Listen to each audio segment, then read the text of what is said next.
नमस्कार दर्शक मित्रों, आप देख रहे हैं जीपीएमसी न्यूज 24/7 लाइव।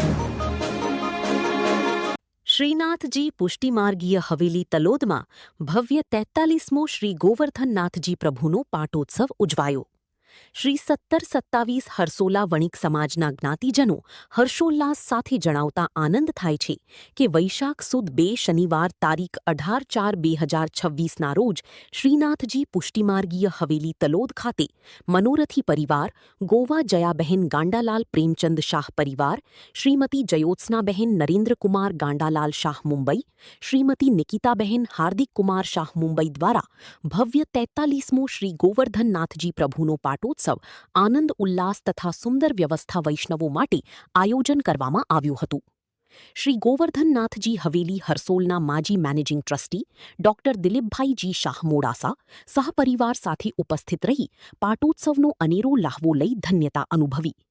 શ્રી વલ્લભકુળ પરિવારની કૃપાથી શ્રીનાથજી પુષ્ટિમાર્ગીય હવેલી તલોદનો 43મો પાટોત્સવ પરમ પૂજ્ય ગોસ્વામી 108 શ્રી વ્રજનાથજી મહારાજશ્રીની આજ્ઞાનુસાર તથા પરમ પૂજ્ય ગોસ્વામી 108 શ્રી મધુસૂદન લાલજી મહોદય શ્રી તિલક બાવાશ્રીના પરિવારના સાનિધ્યમાં આયોજન કરવામાં આવ્યું હતું।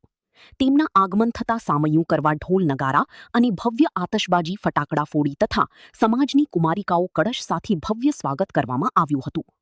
ત્યારબાદ ગિરિરાજજી દૂધધારા પલનાનંદ મહોત્સવના દર્શનની ઝાંકી કરવા 43મા પાટોત્સવમાં શ્રી 1727 હરસોલા વણિક સમાજના જ્ઞાતિજનો ખૂબ જ મોટી સંખ્યામાં ઉપસ્થિત રહી દર્શનનો લાભ લઈ ધન્યતા અનુભવી હતી। હવેલી તલોદ નંદઘેર આનંદ ભયો જય કનૈયા લાલકીના નાથ સાથે ગુંજી ઉઠ્યું હતું। ત્યારબાદ મહાપ્રસાદનો અનેરો લાહવો લઈ ધન્યતા અનુભવી હતી। સાંજે આચાર્યશ્રીના વચનામૃતનો લાભ લીધો હતો।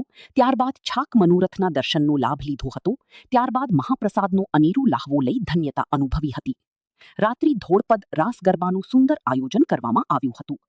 શ્રીનાથજી પુષ્ટિમાર્ગીય હવેલી તથા શ્રી સર્વમંગલા દેવી ટ્રસ્ટ તલોદના પ્રમુખ હેતલભાઈ શાહ, મંત્રી કેતનભાઈ પી શાહ, ઉપપ્રમુખ ડોક્ટર રોનકભાઈ બી શાહ, સહમંત્રી હાર્દિકભાઈ શાહ, ખજાનચી રાજેશભાઈ બી શાહ તથા સમગ્ર ટ્રસ્ટી મંડળ કારોબારી સભ્યો મહેશભાઈ દલાલ, હિરેનભાઈ પી શાહ, સલાહકાર સભ્યોએ ખભે ખભા મિલાવીને તારીખ 18/4/2026 43મા પાટોત્સવને સુંદર વ્યવસ્થા કરી સફળ બનાવાયો હતો। Reporter Kanubhaiji Patel Modasa Anandpura, GPMC news 24/7 live.